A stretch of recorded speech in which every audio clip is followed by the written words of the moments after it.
Hello students, welcome to Miss Martin's first ever screencast video on how to create a found poem.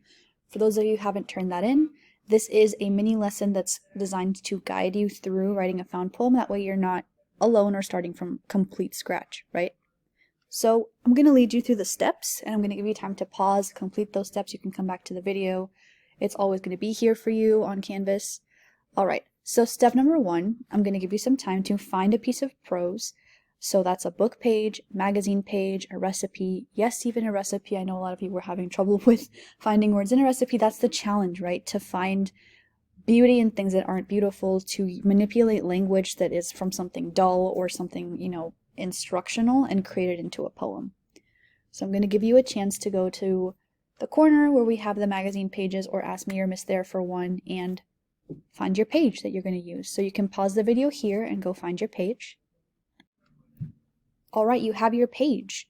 Now you're going to take a highlighter or a pen and you're going to circle or highlight 50 to 100 words that stand out to you in the passage. These can be things that are strange, things that are interesting to you, that are powerful, or that help you see an image, feel an emotion, or remind you of a theme that we've seen in the pieces we've looked at so far.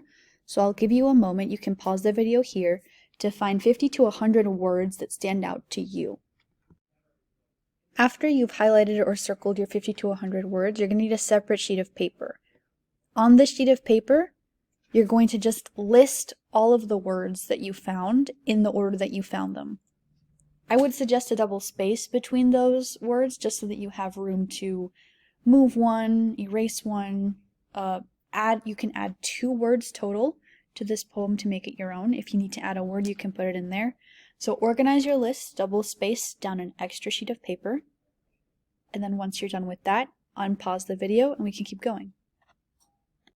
So you have your list created and ready to go. Now go through that list and you're going to shorten it. You're going to cut out everything that you think is boring, that you think is unnecessary.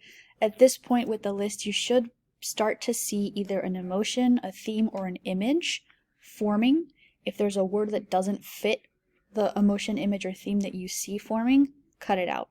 So our goal is to use economy of words, or have economy of words, which means use limited words to create a new emotion or a theme or address a theme or an image, right?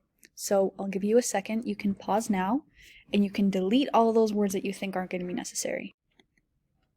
Once you have that shortened list, then you can make some minor changes. So you can change the tenses, the plurals, the capitalizations, and you can add any punctuation you think you may need in your poem.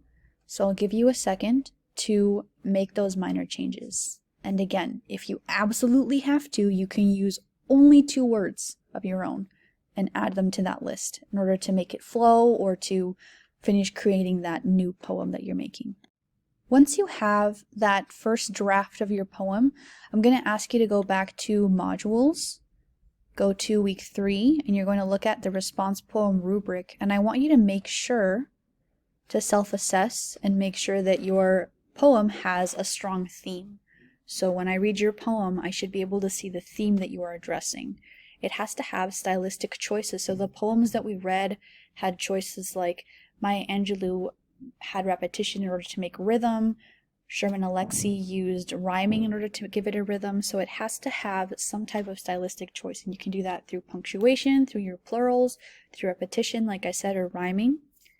It has to have a clear point of view. So whose eyes am I reading this poem through? Am I looking at this emotion, this image, or this theme through? And precision of language. So the whole point of this exercise is to learn to manipulate language into what you want it to be. So it can't just be a list of words. It has to be coherent. It has to create a new coherent whole or entity. Is that the right word, entity? We'll never know. So now go back to your response poem, to making the found poem. Last step, very important step. So the works that we've been reading in class, the short narratives as well as the poems, have all had very meaningful titles, right? They add another layer of depth to the piece, and that's what I'm going to challenge you to do as well with your title. Add that new layer of depth. So as easy as it is to create a poem and then just call it untitled or random or, I'm not sure, another random word or untitled, I'm going to challenge you to make it a meaningful title. Maybe it has double meanings. Maybe it has a hidden meaning. Maybe it's like the hidden image of your poem, something. All right? I'm also going to challenge you, once you have all of this done, to add an illustration if you'd like. It would give another layer of meaning to your poem. It would be interesting to look at, and it would make it feel like a more complete work of art. So if you'd like to, add an illustration, and then you can turn it in and get your 10 points, and you are done. And you can move on to the next thing.